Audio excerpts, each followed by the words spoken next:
In Paris, one traveler, anxious for Istanbul, memorized all of the schedules pertinent thereto, and for many a day kept them at least always in the back of his mind. And even when apparently not in motion, he found this constant remembrance to be of benefit. And then one day, even though his interest in the journey seemed no less strong, he realized he was now very seldom thinking anymore about the schedules. In Paris, many unexpected things are possible. One man would tell his mind, pick a subject, any subject, and once it did, he'd ignore it. According to one legend, all thinking creatures at the moment just before they're born think, now what the hell is this all about? See, that's why you don't have to hold newborn baby elephants up by their trunks and slap them on the ass to get their vocalizing started. Over on one world, life sent around a man to help assuage the inhabitants' apprehensions regarding change by having him reassure them that none was possible. Hey, wondered one mystic, am I such a man? Then answered himself by further wondering if you are such inhabitants. The instinctive world is by nature a dangerous place. Man's mental world, imaginarily so. To make up for not being more conscious, one man believed that he thought more. One neat thing about still living in Kansas is that there, nothing unexpected ever happens. One man said to his mind, tell me everything you know about life and don't use examples. A lesson for us all, wouldn't you say? The instinctive world is by nature inescapably a dangerous place, which men understand and accept. But in their mental lives, they come to no similar understanding. While ordinary men cherish their home place and measure happiness by the time that they spend therein, a knight sees this love as a mental displacement, a metaphor reflecting man's fear of change. In a lecture advertised as Mexican Food and Man's Collective Power of Recall, the speaker's comments consisted of but this terse definition: history, refried memory. Many a morning, immediately upon awakening, one man would say to his mind, you still here? Each day, men sail forth in search of the reality of life in their particular areas of interest, not realizing that therein they are the reality of life. The instinctive world is by nature an unavoidably dangerous place. So too seems to be man's mental world, and therein a slightly dazed condition seems to be the best protection.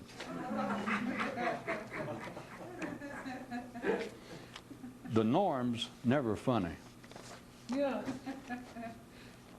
As regards the expansion and correction of a certain mythological idea, there is only one true form of sacrifice, and it is not physical, it is not an appeasement to supernatural forces, and above all, no one can do it for you. Is it any wonder the overwhelming popularity of religion compared to such things as whittling, thinking, watching squirrels, and learning the tango? To their peers do the simple mistakenly ascribe willful conspiratorial powers.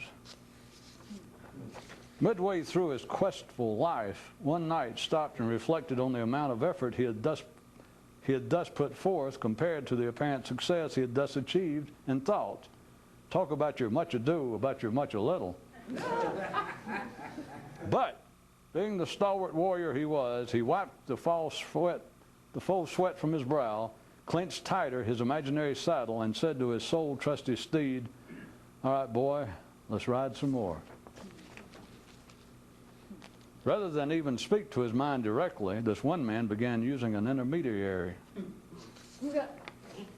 The norm's never funny, which is why men can see no danger in the seriousness with which they take collective thinking and shared reality. The graduation. Religion picks on the body, the pseudo-mystical on the mind, while the truth of the matter is that you'd be better off whittling and whistling and doing the tango. To a true artist, his work is not work, but pleasure. Why can't this be so with thinking? After considerable time on the mythical train, one passenger gazed out a window and pondered, if I could have granted one wish, what would it be? That the train would go faster regardless of what I do? That I could step off the train and get back on anytime I wished? Or that I was on some other train? Or perhaps that I'd never gotten aboard any train in the first place? But, being the true traveler he was, he brushed the momentary uncertainty from his trousers, stood and shook the passing self-pity from his shoes, then made his way to his own internal dining car, wherein the day's suitable repast is always being served. Of the models of life proposed by man, those get accepted which challenge the least. The mental food proper for routine minds is always that which is most jejune. In specific areas, the majority is the norm, and is thus not seen by its inhabitants as humorous. An alert man should not trail after his own mental norm and opinion majority. One man attempted to mentally figure out the secret. As one man attempted to mentally figure out the secret, his mind would argue, that's right, ask me some more questions. As one man attempted to rhetorically extract from life the secret, it coyly cooed to him, if you ask no dumb questions, I can hardly mislead. No. As one man attempted to directly court the secret itself, it coquettishly coaxed him, ask me no questions, and I'll ask none of you. Think not in questions, but in terms of plain sight. When one wolf discovered he couldn't take physical control of the pack, he wrapped himself in the Canadian flag and said, let's vote on it. Hormones direct, neurons Machiavellian, just like they're supposed to be. Regarding things instinctive, mental, simple, and complex. Instinct is simple, the mind not. With increasing frequency, when asked about his whereabouts, one mystic was able to truthfully reply, oh, he's not here, and was sorely sappy and pleased over this ability. Rather than continuing to tangle with his mind, one man tried to make peace with it, but only on his terms, which doomed the attempt from the start, or so it seemed. Maybe he should talk to that guy who started to use an intermediary. Dreamers who hang around mythical stations always believe that the best trains have gone. To an ordinary mind, life will grant permission to dwell upon anything, no matter how despicable, but not so with a warrior. There is an unnoted, dually protective aspect to allegorical speech, as it is taken by the simple of mind.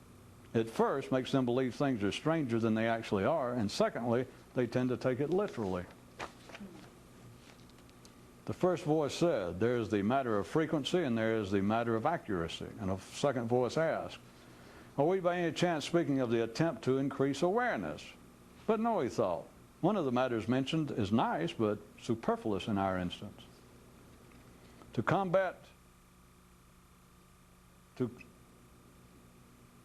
In combat transcendental, the warrior victorious may be he who simply makes the most shots. Terpsichore and the great human divide. If instinct is a two-step, the mind is a waltz. From the dictionary of insults and affronts, the supreme illusion, working on oneself. Someone said to a certain mystic, is there anything you won't do for a cheap laugh? Yes, he replied, something that is actually costly. One man said to his mind, okay, who's the smartest, you or me? And don't let your fear of me influence your answer. And his mind thought to itself, fear? Fear? What fear? As the man smugly awaited a reply. One guy finally thought, you know, I'll bet you could actually learn a lot from your mind if you knew how to deal with it the right way. The beautiful injustice of it all. Even though the way is internal, and the internal is the realm of thought, no amount of mere thought will see you through. For a while, one man said that what he found most objectionable in his mind's activity were the subjects it spoke to him about. Then later decided that what was really most annoying was the repetitiveness with which it spoke of the subjects. But later still, he concluded that what was actually most offensive was not the specific subjects covered, nor the repeated time spent thereon, but rather the fact that the mind never took a break from its activities. Yeah. For quite some time, he found this conclusion satisfactory. And yet, he'd still sometimes wonder if there was still more to it than that. One man tried to blow up a balloon until it burst. Then he tried and accomplished the same thing to the same end. One man tried to blow up a balloon until it burst. Then, to try and accomplish the same end, he tried filling it with something new. That certain silence that bothers the crowd pleases a few at its fringes. On one certain verbal world, the creatures were permitted to speak in metaphors for a limited number of years. A man with that certain turn of mind can always see something in anything that others do not see. Could it be because he makes it up? Even if true, so what? It's new, and once he points it out, it is there. Quick, name one word definitely not in the mystic's vocabulary. Sincerity. And its several antonyms. The simpler the mind, the more attuned it is to the egregious flattery of local conditions. Yet another reason that men, although no longer simply physically driven social creatures, still like to hang out together. And an alternative version of this thing we're in is an interesting legal battle being fought in the area of patent infringement over the question of whether the slinky toy was patterned after the human mind or the other way around. Throughout his life, this one man developed an ever-evolving string of personal maxims and catchphrase directives which he kept secret unto himself. He eventually reached a stage whereat he was able to keep them hidden even from himself. Looking out at the fellow animal creatures of his world, one man wondered, just what do they miss by not being able to think? Please note, anyone who attempts to actually answer that question doesn't know the answer to that question. How to spot an ordinary mind, tip 1. It can't listen to anything seriously without taking sides. When it comes to matters in man's mental world, exaggeration is scarcely possible.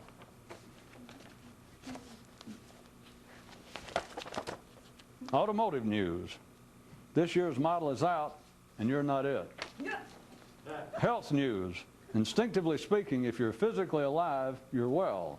Mentally speaking, if you're breathing, I'm sure you feel otherwise. Historical and prognostical news. The same old stories are being run on you, forward and backward, and you never notice. Oceanographic news. All believe they're drowning, except the fish, who can't think about it. Travel news. The last train to nowhere has never yet left, and only the alert realize this and don't care. Religious news. Same old thing. Science news. Same old things, but with new names. Philosophy news. Same old scripts, new actors. Social news. Wolves still howl, chimps still groom, men still converse. Archaeological news. They dug up the bass, and guess who they found? Racing news. You're 5 laps behind, but it doesn't matter. Weather news. Though it may rain on the alert and comatose alike, at least the alert know where it's coming from. Some fashion news. You're out of it. Literary news. Some book or the other is always on the bestseller list. News from the vet. Everyone's a pet. Some geographical news. While you were asleep, they moved everything.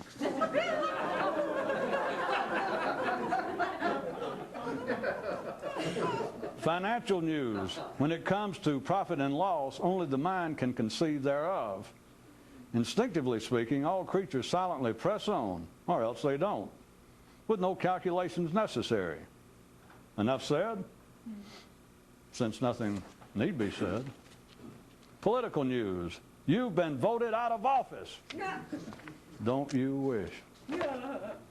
Unemployment news. If you're alive, you're not. News of the theoretical. Sorry, but today's events have yet to produce any examples. Maybe later, if you hang around long enough and stay dumb enough. Maybe. Criminological news. Lucky for most that being backward is no punishable crime. I say this based on the common perception of punishment. Aviation news. Fish got to swim, frogs got to fly, at least those struggling to live before they die. Mathematical news. 2 and 2 still equals whatever the mind finds agreeable. Food news. You've eaten enough already. Sports news. One man never had any trouble recounting yesterday's scores. Boy, did he never. People and gossip news. They're still out there, and they're still doing it. Fishing news. If you've ever opened your mouth to speak, you've been hooked. News about inventions.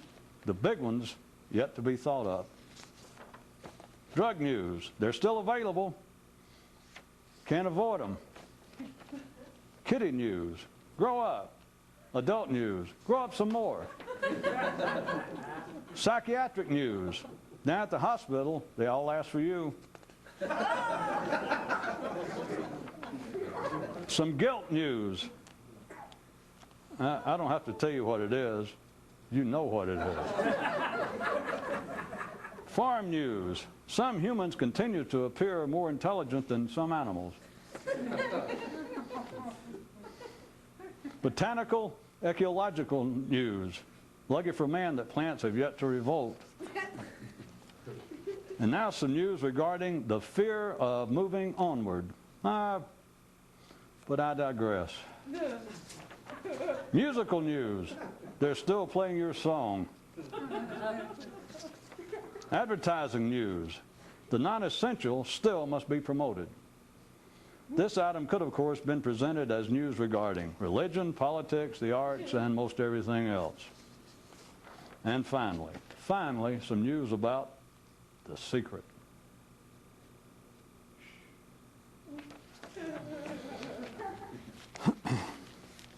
The norm's not funny is our topic of tonight's sermon.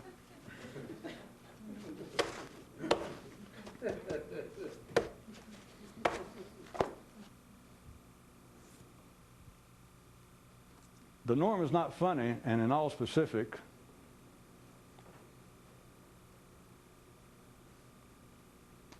discussable areas, the norm also equates with the majority. But the norm is not funny, and before we get to the real purpose of me bringing up this obscure matter, the reality of this is always right in front of people.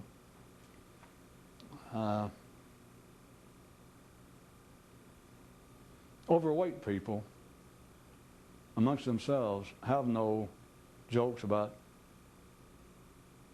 the average size.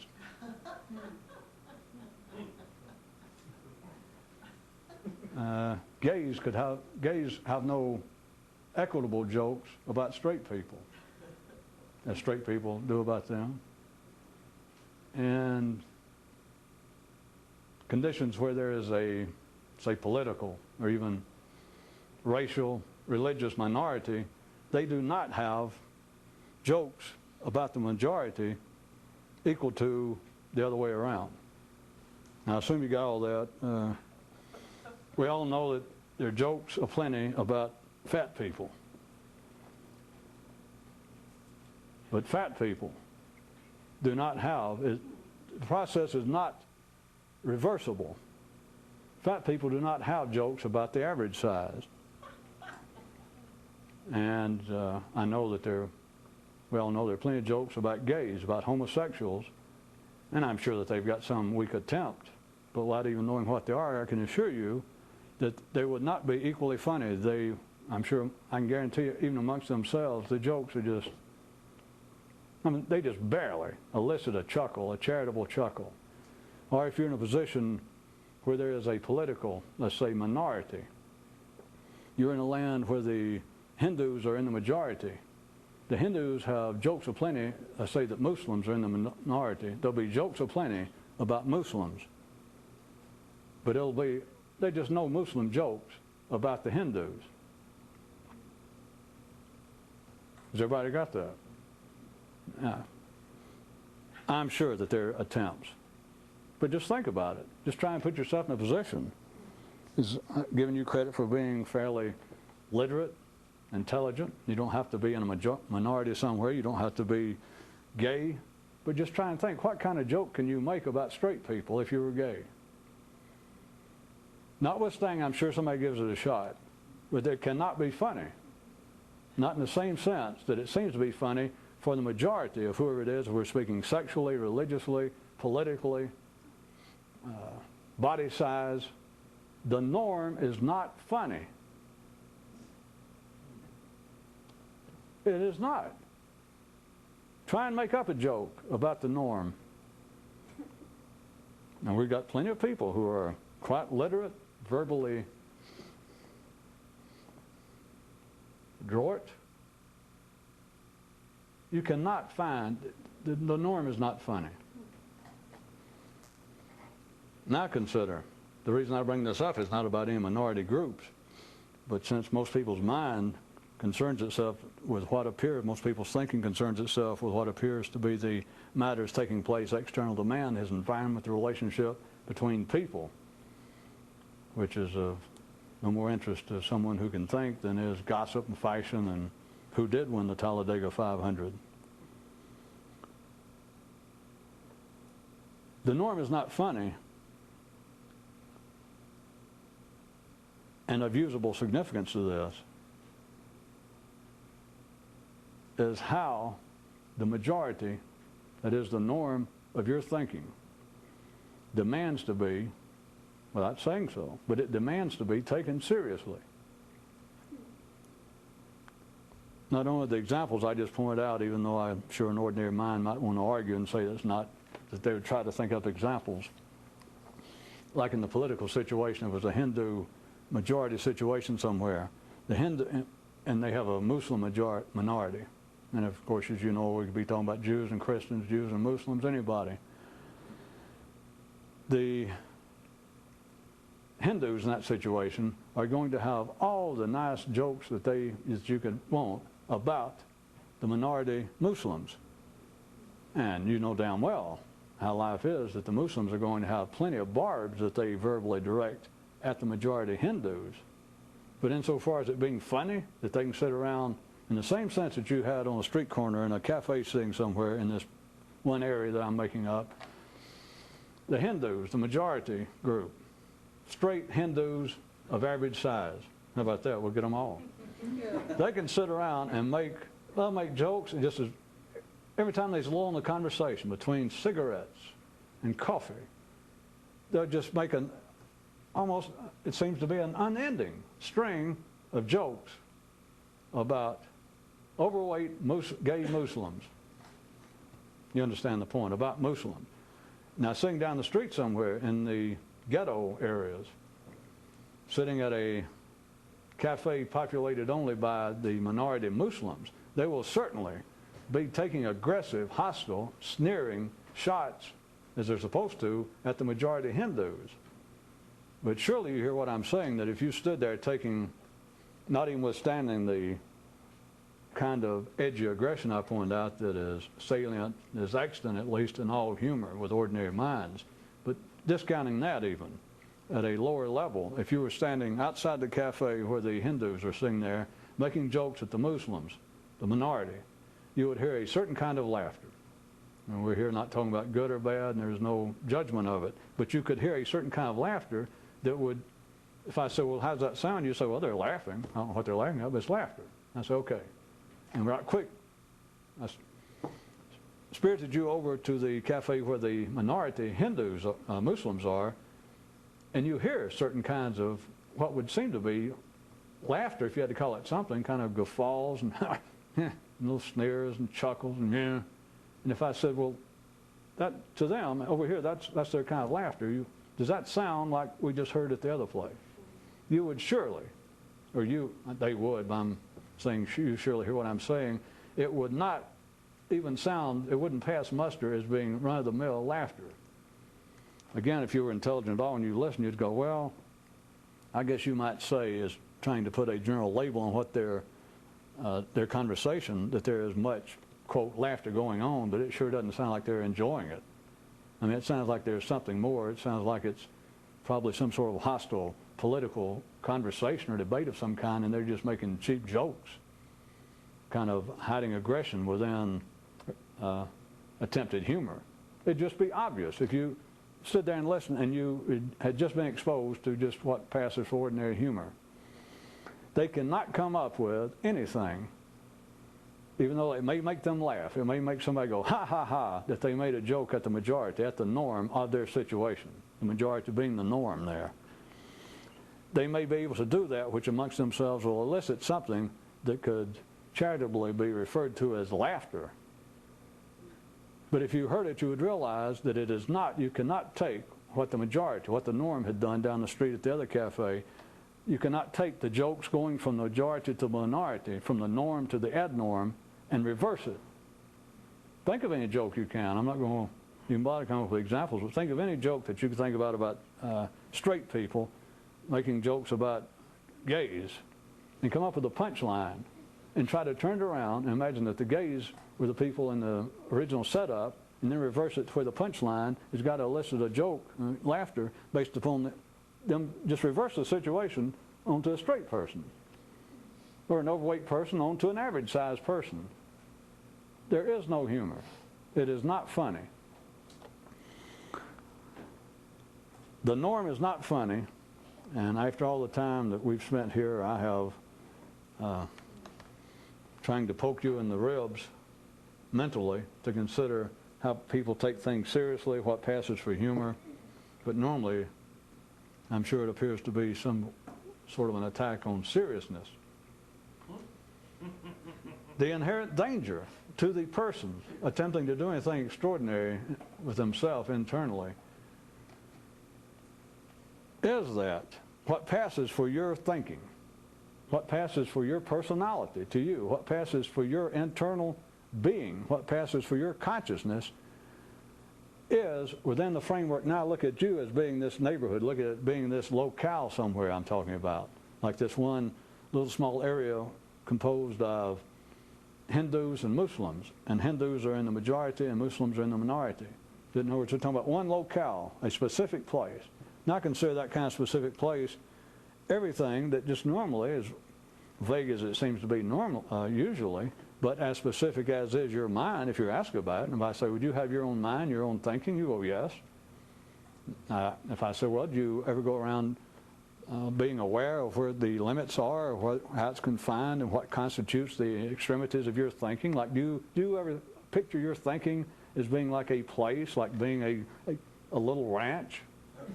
An actual homestead? I mean, it has limits and boundaries like a little country? And you go, well, no. And I said, but I guess it does, doesn't it?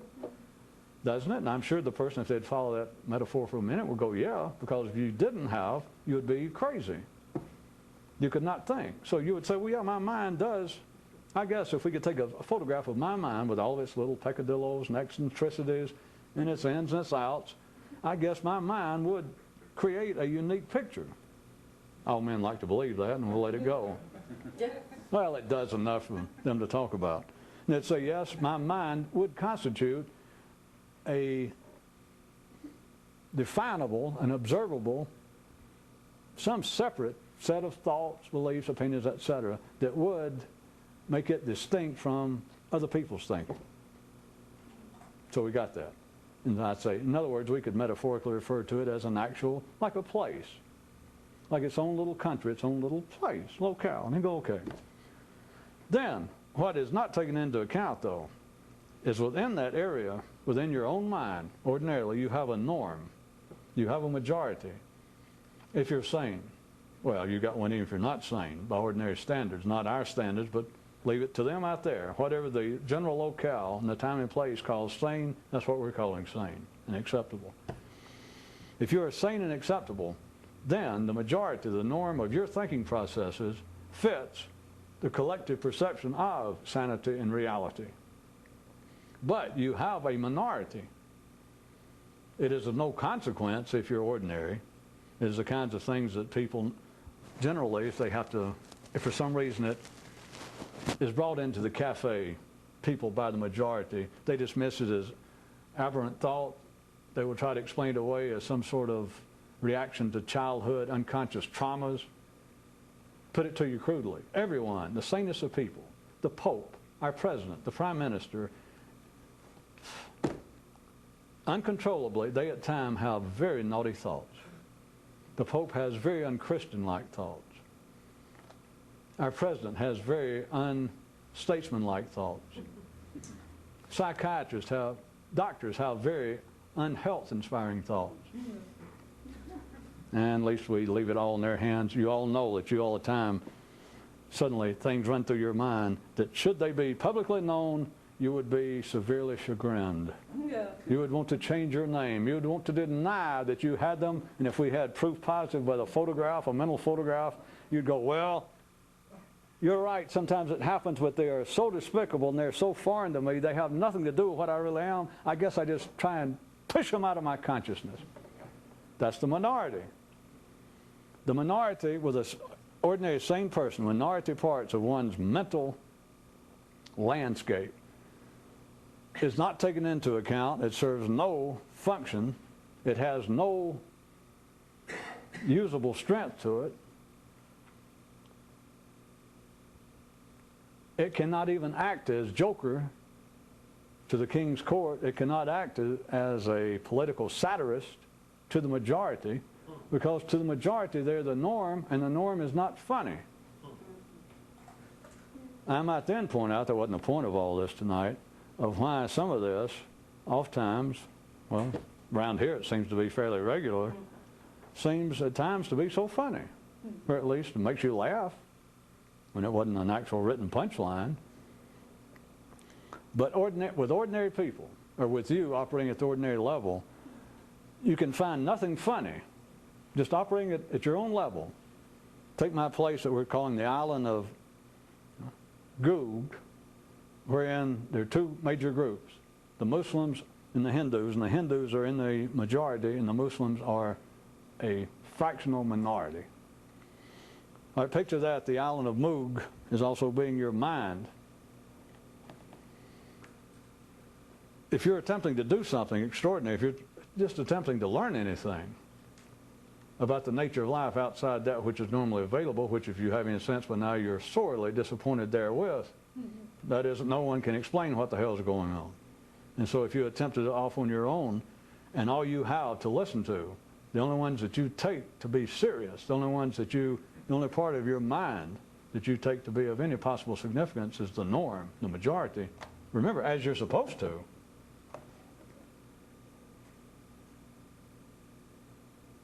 You are absolutely locked into a serious embrace, which, consciously speaking, will finally sap the breath out of you.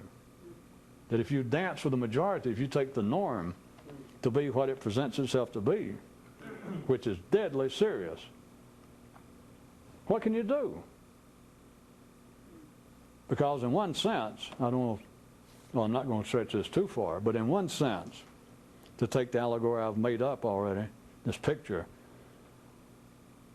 the Isle of Moog and the majority Muslims and the Hindus and the minority Muslims, you could look upon that part of a person who seeks to undertake the quest for the Grail, the mystical adventure, is that comes from the minority part of their mind to start with. It is certainly not the norm. It is the minority part.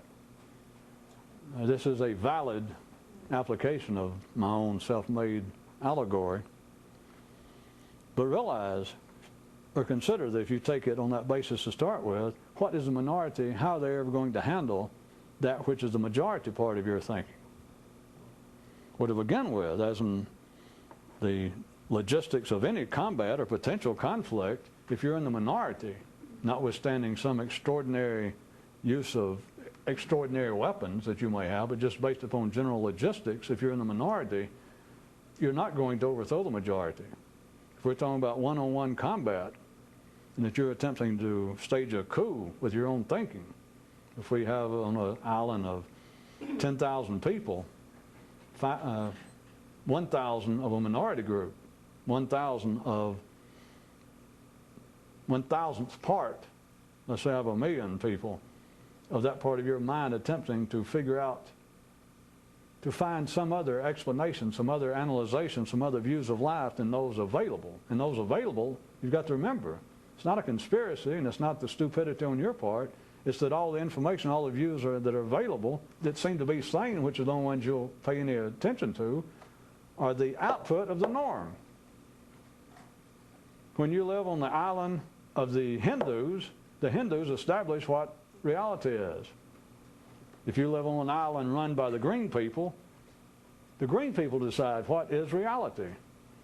And if the minority is purple people, the purple people, let's say that you're one of the purple people. Remember now, simultaneously run this as a metaphor for your own mind, but if we're on an island run by the yellow people, and they decide what is reality, they decide what is sanity, and you can't escape it.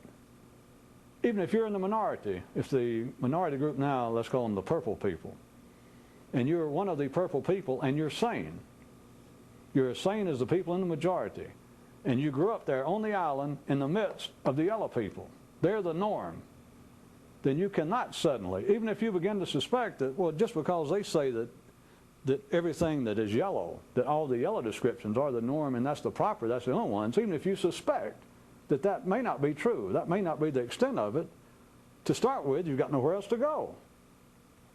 Well, you can lose your mind. You can go potty. You could become a impotent, meaningless rebel against it. But I'm still talking about that there you are, that you're one of the purples. You're in the minority of this area in which you were born. You were born, if you like my other one, you were born there in the freight yards. The sound of trains moving is in your blood. Now you may begin to suspect that this is doing me no good. You may begin to suspect that there are other noises. You may begin to suspect that there is some life beyond the freight yard. But you do not jump from there to somewhere else in one step. You have to first realize that everything that you're taking now to be the norm, to be reality, is not so. And there is what I was going to encourage you to consider one more time, is notice how unfunny, how completely lacking in humor. After the fact, I could do this to people, and if they were listening after the fact, as soon as I say it, they'd go, oh, that's not true, which all it would show is how limited they are in their perception and understanding of themselves. But here goes. One way to observe, or something you should take note of, put it that way, is how devoid is your normal thought processes, your normal ideas, how devoid they are of any humor toward themselves. And what I was saying was, if I pointed out to an ordinary person, they might go, oh, that's not true. I can laugh at myself.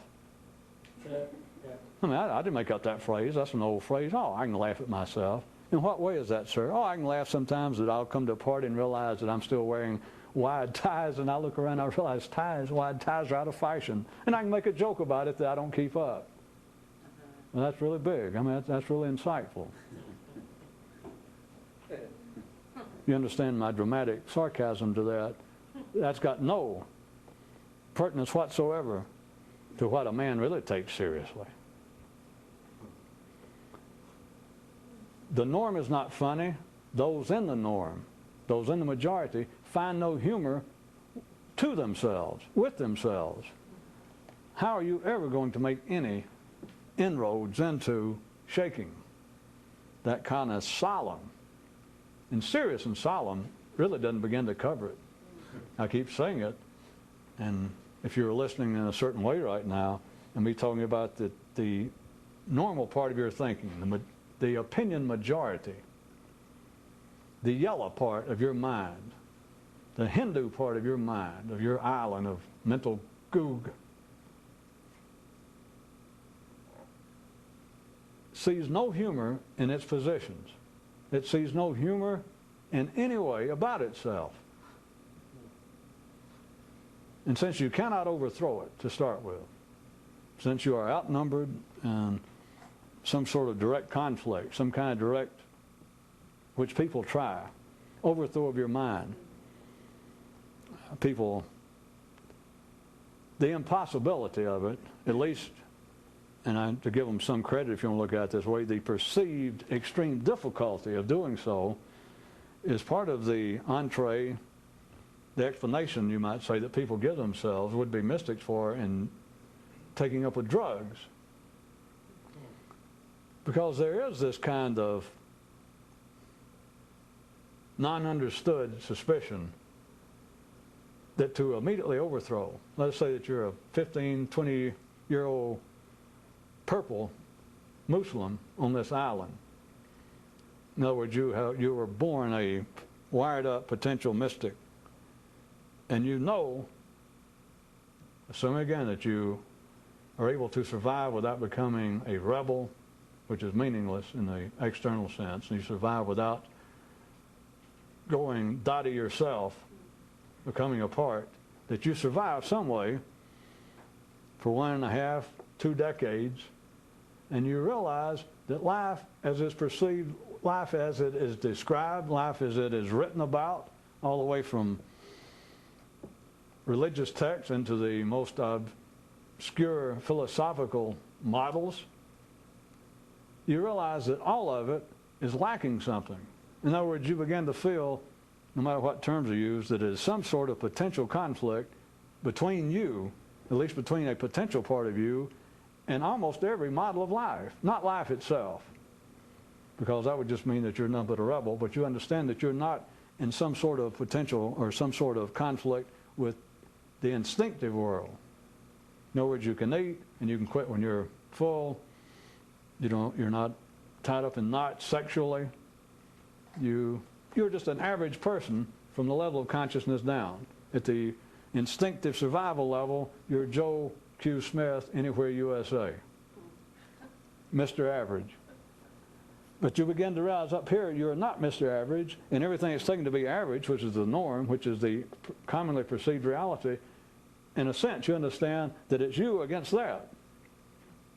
It's very delicate, but I'm giving you credit right quick, my elusive generic person, of not falling into any of the glaring, beckoning traps.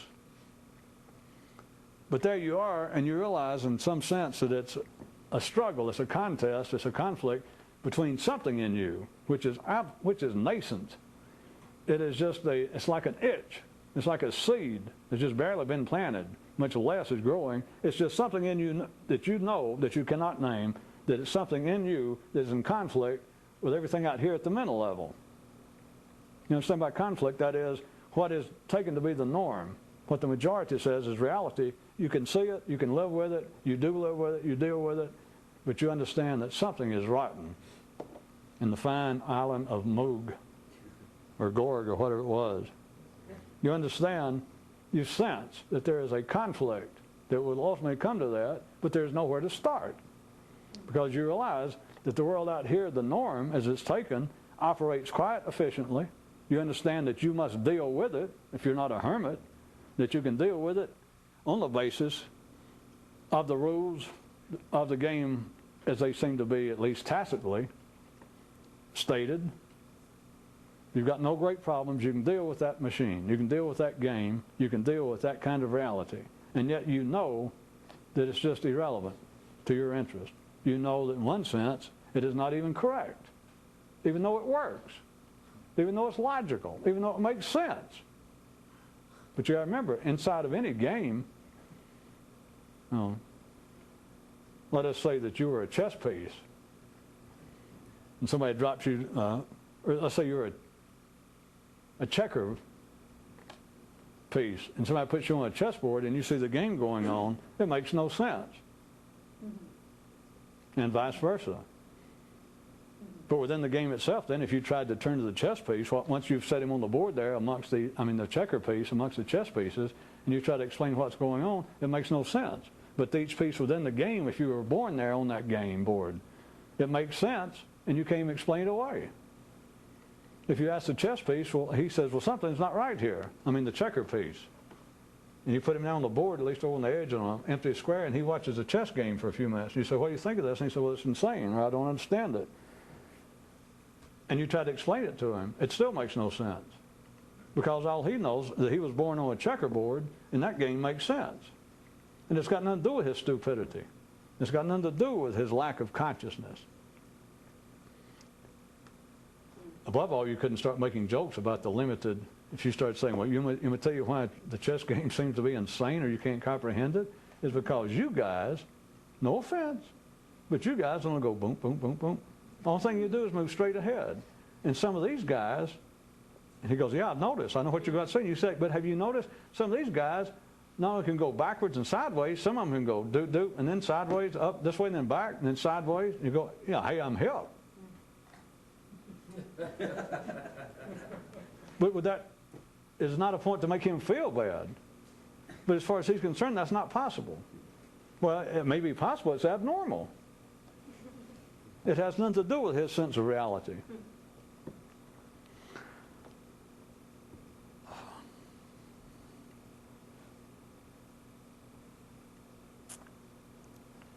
Back again, after all my talking and kicking at taking things seriously, it was never a point.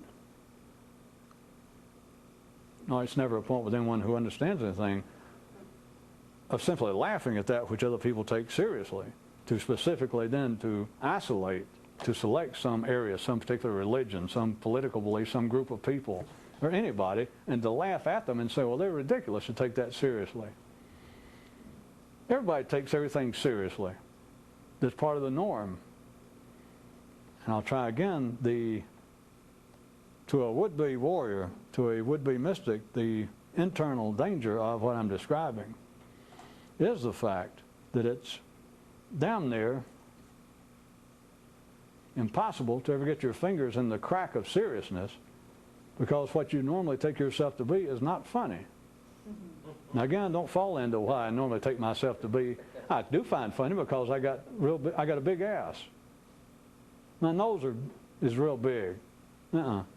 Inside. You can't find any humor in that at any ordinary level. There is no part of your mind that has any conflict. Well, I can make it a little more specific if there's any doubt, perhaps. Let's say that that by and large, your sexual life, behavioral-wise and internally, your mental sexual dreams are, in the majority, they're by its own definition, normal. You're in the norm. But let us say that in a minority somewhere, you have these quirky daydreams, whatever they might be, that you imagine if you're, I'll do a man version, I just read about them, I've heard of them. Well, imagine, periodically you have this little quirky dream of some 7-foot-tall blonde with hair down to her knees, dressed up like a nurse, tying you to a bed and tickling you, or something like that. I was actually being nice. I should have probably, if we got simple, crude people listening, I should have probably made it simpler and cruder to get their attention. But you get the gist. But something that you would not do, something you would not talk about, something that you find just internally to you, we're not explaining why, you find it shameful. Every time you think about it, you go, oh, you know. I mean, besides that momentary spasm of pleasure that people seem, so I hear, get from perverted sexual dreams, besides after that, then you go, oh, no, no, no. So let's just take that. That's a great example. Now think from that position of that little sexual, that quirky daydream that you'd go, well, I'd never do it, or I'd be afraid to do it. I'm ashamed to even think about it. Try and stop. Pick out what it is. And from that view of the you in that dream, get that you and that dream to make jokes at sexual norms. In other words, let's consider, are you following? That would be like a sexual outlaw, a sexual hip outlaw part of your mental life, sex-wise. That at the time you're doing it, you can imagine that kind of being hip, a little more suave and sophisticated than is your norm. Okay? So imagine, put yourself in a position now, this guy that's able to attract 7-foot, beautiful, tall, blonde-headed women who will go along with anything. They're so taken by you. So there you are, this hip sexual outlaw fixing to... Now, you know that you won't do it. You know that you can barely stand to think about it. And you never analyze this way. But the reason is because it is so far afield from the norm. In you, not out there. Forget out there. In you is why you feel guilty about it. It's why you will dismiss it. But now imagine, we got both of these yous. You're now the green guy. You're now a Muslim on this island. You're in the minority. You're the sexual hip outlaw looking at the norm, the Hindu sexual norms. That is the majority of your sexual norms. Now at that moment, if you can hold what I'm saying, you can feel superior to the norm. That's one way that rebels, when you get out, taking this literally, out into the physical world, that's one reason that rebels, revolutionaries, under physical conditions, not doing this the correct way, but when it comes out in an overt material way, that they can apparently, with no great hesitation, die for their beliefs, that they will do things that apparently are absolutely insane. But you figure that out. Didn't take long, see? But if you put yourself in that position, you could look at yourself, and when you're in the minority part, as being kind of hip, as being superior to the majority, which you didn't get it, is why rebels can apparently live their life vis-a-vis the rebellion, the conflict between them and the majority, that they can live it with an absolute devil-may-care attitude, treating their own life as though it was almost of no value, because they feel morally, I guess they usually call it, morally superior to the majority. And no matter what specific complaints they may have about the injustices wreaked upon them by the majority, that's not really the point. The point is the majority always seems that those in the minority, if they're going to engage in any sort of struggle, have to feel as they're in some way superior to the majority. And they're obviously not superior numerically, and so they're superior. They always take the position. If any kind of rebellion is going to survive, they always adopt. It just comes to them a feeling of moral superiority to the majority, no matter what they pick out. If they don't have any specific examples of how they've been mistreated, if you tried to gravitate and you're in the minority here on this island, they want, yeah, and they go, well, you don't seem to have any problems. They go, well, no. And you find out they're meeting somewhere in a back room at 2 o'clock at night on a Sunday morning, and they got all kinds of secret passwords and stuff. And you go and you find their little camp, and you go, well, you guys are in this real minority here on this island. They go, yeah. You go, well, what is it that you're rebelling? You know, have you been mistreated? In other words, you looked around and you find they hadn't been mistreated here in any way. They're treated as well as anyone else. But they still must feel as though we are superior to the group, or else any sort of conflict, any sort of opposition will not survive. Now back to you in the sexual example inside of your own mind. In one way, when you're in the throwers of that kind of little sexual, that passing quirky daydream, just follow me right quick, you'll hear it. You can at that moment, before the guilt takes over and you dismiss it, you can feel somewhat superior to your old square self. That's why I was using the term hip. You can feel kind of like, you know, imagine you all dressed up in a leather suit and a mask on, and a whip, waiting for this blonde to show up. And you feel sort of hip vis-a-vis your old square self. That is the square self you're about to be in another second or two, that you're going to go, oh no. And then you're back to, you know, Mr. Square and upright and normal. On that same basis, the part of a man that wants to rebel, the part of him that is wired up already in the neural system to have the potential for transcendence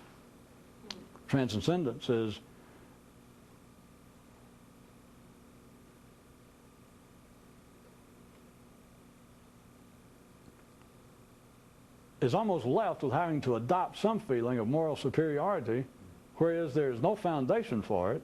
And if it's not that, then the obvious other one to any person with any just ordinary insight would think, well, if if I'm outnumbered, and I really suspect that there is some doubt that I am morally superior, which is to say that the world out there as is perceived is inferior, that is in some way intrinsically and fatally flawed and is an inferior description, which is not. It's just the one that's in the majority. So if none of that works, then the reason I keep picking on being serious and keep bringing up humor and make such use of it, inadvertent as it may be, is that a sane person, a sane, normal, ordinary person, including, let's put a subdivision in that general category of a sane, ordinary mystic within that category, the danger is it is almost impossible to ever leave that kind of bland, safe apartment because it seems so solemn to be you. It seems such a serious matter. Remember, not physically, not how you look. That's the simple man's version of it. But internally, every time you try and think in any way new, anytime you try and consider, not just some sexual, unusual sexual act. We're talking about now into the area that is strictly the world of the mind, into the world of ideas, the world of consciousness. Whenever you try and consider something that is outside your norm, the unspoken, but the ever-present solemnity of your norm, of your majority, makes it almost impossible to find any pleasure, any breathing room, just any pleasantry to it. Forget that, go past just that the norm's never funny. The norm barely enjoys any, or barely allows any pleasantries around it. Look who runs the external world, by all appearances. Not comedians. No. And even though you may have prime ministers and priests and rabbis somewhere with a sense of humor on their own, but look who rules the world. When you show up to see who's running the wolf pack, it's a serious wolf. It's a serious man. His ideas are serious. He's to be taken seriously. I'll leave it to you until if and when I ever pick it up again, but the whole point of the norm not being funny was intended as a real useful, if not weapon, how about chisel? And remember that the norm is always, in any specific situation, the norm is equal to the majority. That is the norm. And it is very difficult. All right, it's impossible to head-on attack the norm, the majority of what is now, or what constitutes your own thinking, your own consciousness. Anytime you doubt it, try and find the humor in it. It's not funny. Of course, once you begin to see that, yeah, you guess it's downright funny.